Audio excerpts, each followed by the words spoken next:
Facebook, what's up? It's your boy Hellonwheels here. I just thought I'd drop a video with you guys last week via Facebook. I put out a comment just asking for some questions that I could address for you guys regarding anything in my life or life as a disabled person, and I'd be glad to answer those questions. So, we could call this little segment Bring Your Own Chair with Hellonwheels, because I brought my own. So, one of the major questions that's come up is, what is my condition? What do I have? Do I have feeling in my lower extremities, etc., etc.? So I'm going to answer that. I was born with cerebral palsy. It is spastic for me. It affects my ankles, legs, hips. I do have feeling in my lower extremities. Everything below my belt line works. I lack the strength in my ankles, hamstrings, legs due to muscle atrophy, spasms, etc. To walk as you do.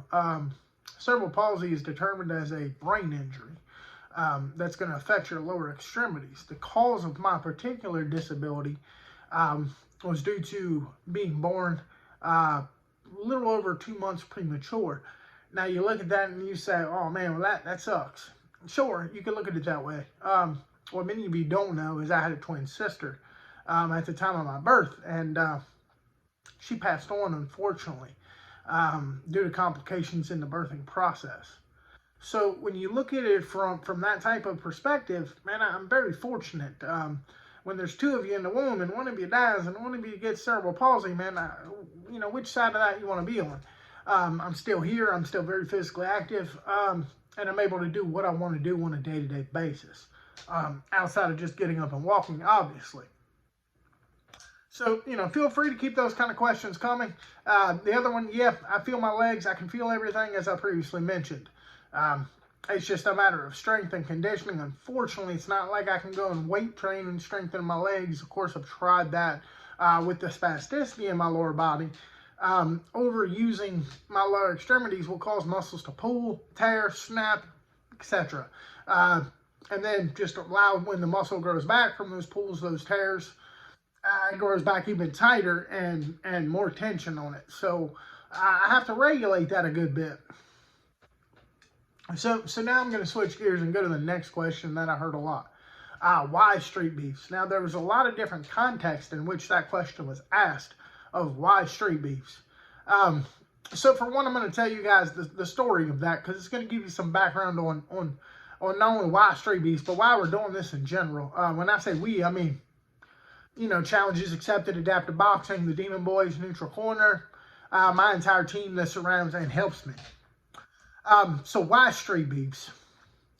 In late March, we received an invitation from the CWBA, Canadian Wheelchair Boxing League, for an event they were having in Mexico. We needed to obtain a passport, do, the blood work, and all the other things that you have to do to compete as a boxer, whether able-bodied or an adaptive boxer like myself.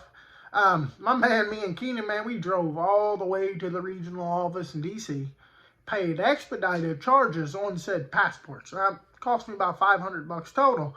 And Keenan can vouch for this story for sure. We're on our way, leaving the facility. We call the gentleman in charge of our matchups there for the CWBA. Lets us know there's a few more things that we have to do, but it all may get postponed due to COVID-19. Sure enough, 5 days outside of the event, it's canceled due to COVID-19. Borders are closed down. So man, Keenan, man, he's pretty upset. He's like, man, we were supposed to go fight. We've been training. Obviously, if you follow my YouTube channel, you can see I've lost, 86 pounds. My skill set's definitely improved from those first videos. Please check them out. Hit that like, subscribe button, hit the notification bell, get the updates. Challenges Accepted, Adaptive Boxing. Sorry for that cheap plug there, folks. So that being said, Keenan and I get back from our trip to DC, and we have to kind of regroup. And, the mixer kept coming up. So I went to a mixer with Keenan as his corner man. After the mixer, I had a chance to spar with some high-level guys there, and it was nice. And the next mixer came up a couple weeks later. And here's what I know about my man Face and street beefs. When Face says it's a mixer, be prepared to fight anyone, he means it. So Keenan thought it was a great idea for us to come up for the mixer. So to give you that story of the mixer, Keenan and I get there nice and early, and I'm kind of chilling in the background. And Keenan's like, hey man, we need to go up here and buy the ring. We're going to find you a matchup today. Somebody's going to sit down and bang today. Me personally, I was always very apprehensive to go to a Street Beefs event and try to get a fight. Because in my mind, you know, who's going to want to fight me in my chair? If they win, they get no respect. If they lose, they're not going to get any respect. So I really did not think that anybody was going to want to fight me. So we get there. First person we talk to is Mr. and Mrs. Mudd, man. We're hanging out with them, having a good laugh, talking about, you know, the sustainable farm that they have, etc., etc. So as the day goes on, man, there's some trouble finding me a matchup for that first fight. We get to the last few matchups, and my man, Mr. Mudd, didn't have a matchup, and I didn't have a matchup. And mind you, I just told you, me and this guy were hanging out all day, just having a good time, talking, carrying on.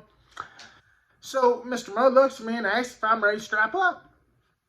You know, hey, for me, man, let's go get this money. Y'all already know I'm not going to back down from a soul.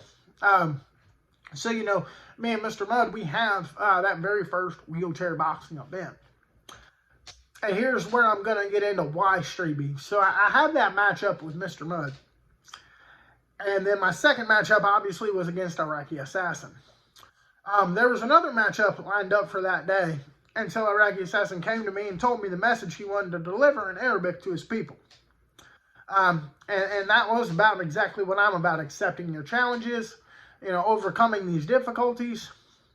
You people don't understand, you know, the good people that have been disabled in Iraq for just walking the street, because these people don't like these people. Mindless violence going on there is horrible. Iraqi Assassin is a training partner and good friend of mine. So, of course, I took that matchup. But much respect to the other Street Beefs members. I've had many of them message me. Many of them talk to me at the fights and say, hey, man, you ever need a matchup, I'm willing to square up with you anytime. And these are guys that hold belts in Street Beefs. These are guys that are on the wall of fame in Street Beefs. You know, number one, they want to give me a chance to fight. But number two, some of them see it as a beneficial training session for them. It's close quarter fighting. And for many of us, man, that's a skill that we need in a fight, especially as you look to level up into other levels of combat sports. So to all those people in Street Beefs that have had my back, that have reached out to me, man, big ups to every one of you, making me feel as welcomed as you have. And just another tidbit on why Street Beefs. My first opponent, Mr. Mudd, as I'm going into my second match, he comes over and he's like, hey, man, you know, when we fought last week, this is what you did really well. And I'm saying that for a point. He started off with, this is what you do well, giving me a compliment. And then he said, hey, man, but I would tweak, not change. He said I would tweak this and this. And that's coming from a guy that I competed against last week. Omar and I talk about my game all the time. So, you know, I'm willing to go out and compete against these guys on Saturday. But understand, it's a Street Beefs family. So on Monday, it's all about helping us grow and get better and put on a show for the fans on YouTube. So, you know, that's why Street Beefs. For those of you that thought that Face was doing it for views, or, oh, man, what's next? You guys are putting the cripples out there. Man, y'all can squash that. I don't even know Face on that level. I just told you he didn't even know I was showing up. I just have been in the Facebook group with Street Beefs for a year or so. So one thing I know is you can hold that man to his word. So when he says be prepared to fight anybody, it just might be your boy Hellonwheels. So really, that's all I have for today. We're gearing up for a huge matchup this weekend, August 1st, at the Street Beefs event. Not only will your man Hellonwheels be back in action, but my man Challenge Accepted, Keenan Williams, he'll be there representing for sure.